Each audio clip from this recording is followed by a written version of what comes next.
Gandhi has done so much for the world and for world peace. Today I'm going to talk to you about the life and impact of Gandhi. I'm also going to inform you of his basic beliefs, as well as how his teachings are still something that people should be following, especially today. Allow me to introduce to you Gandhi. Beginnings. Mohandas Gandhi, born in India on October 2nd, 1869, to Paltabai and Karamchand Gandhi. He was the youngest of 6 children. His grandfather became the Dewan of Porbandar, a role which Gandhi's father soon took over. Dewan was the title of city administrators. His family was trusted and well liked. Although his father was known to have a bad temper, his mother was very religious and studied Vaishnavism, which taught against violence and preached self-discipline. Gandhi left for England by boat on September 4th, 1888. On the boat, he mostly kept to himself. He was worried the food served contained meat, and he was afraid of breaking his promise to his mom, so he mostly ate dessert while on the boat. England. This is where Gandhi really flourished. He had a hard time following protocols and with manners in England. His family friend Dr. Mehta taught him basic manners and what to do and what not to do as compared to what was considered acceptable in India. Gandhi became homesick and had a hard time eating until he found a vegetarian restaurant. He tried to assimilate dressing and looking the part, even trying to learn French. When he failed at being an Englishman, he decided it was time to buckle down. He decided he would spend his free time studying and would cook his own meals. Gandhi decided to take the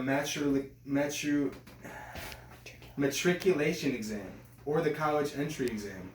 He passed in French, English, and chemistry, but failed Latin on the first try. He passed the Latin portion the second time. Gandhi was also studying law at this time and was admitted to the Honorable Society of the Inner Temple. He passed the bar exam and was called to be a barrister or lawyer on June 10, 1891. On June 12th, he left to go back to India by boat again, although he loved England.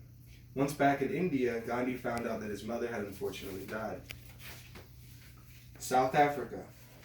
There was a lot of racism in South Africa in 1893 when Gandhi arrived. He was told to take off his turban. He did not agree with the racism against Indians in South Africa and decided to write about it. But this was not the last time he experienced racism.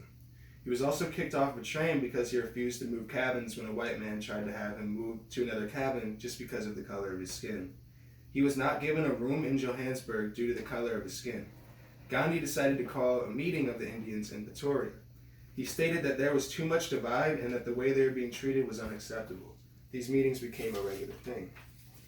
Gandhi's time in India and back in South Africa. While in India, Gandhi felt it was important to show that he was just like everyone else and that the Indians that were being treated poorly deserved better. He saw how famished and poor his people were in India. It was just after he settled down to become a lawyer in Bombay that he was called back to South Africa for Joseph Chamberlain's arrival.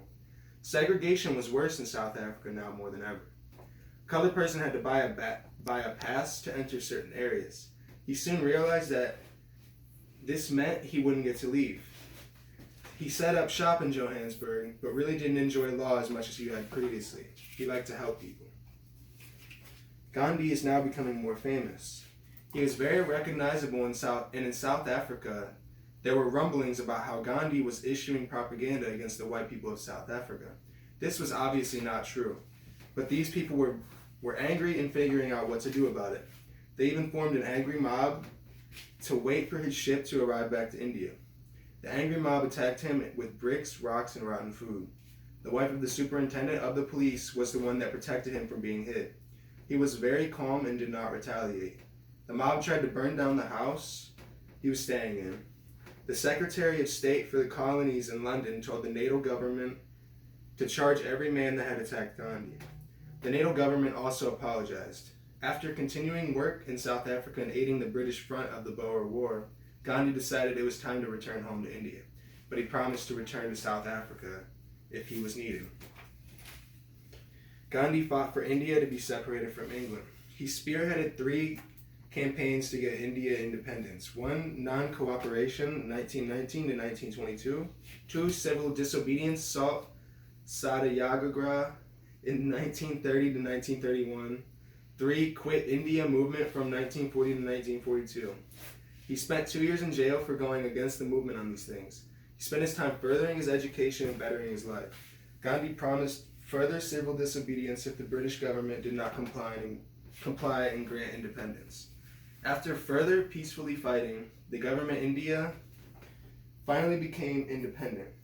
On August 14, 1947, India celebrated their independence. Gandhi's death.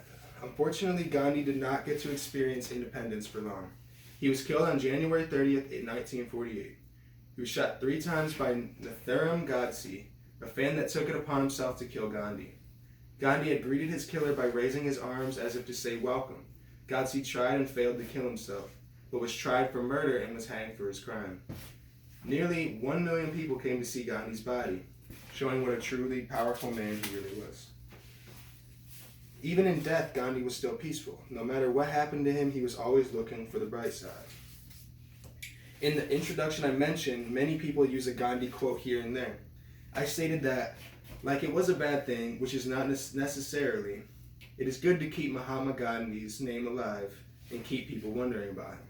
But what is more necessary to be educated on what you were talking about. So as to make Gandhi himself proud, he was always furthering his education. So before you talk about any issue in today's world, be sure to be educated and make sure that you are on the right side of history.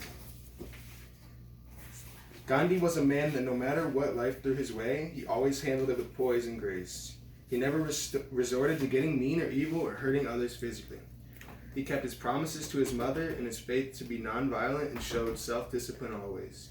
These are lessons that will always be appropriate no matter what is going on in the world. It's important to prove others wrong with your knowledge and mental power as opposed to your physical power. Thank you.